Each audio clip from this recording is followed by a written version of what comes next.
কি বললি, কি করছি? হুম? এই তো তোর সঙ্গে কথা বলতে বলতে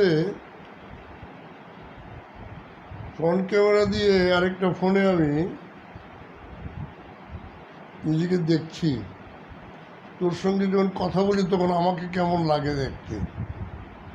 হ্যাঁ, হ্যাঁ, হ্যাঁ, বল বল বল বল বল বল। আরে বাস, কি বললি তুই? হ্যাঁ, কি বললি? আমার কথা মনে পড়ছে? হ্যাঁ, বুঝতে পারছি। তোর হাত দুটি একটু আমাকে থাপ্পড় মারার জন্য রেডি হচ্ছে, তাই আমাকে মনে পড়ছে। হুম, ঠিক আছে, ইটস ওকে, গুড নাইট।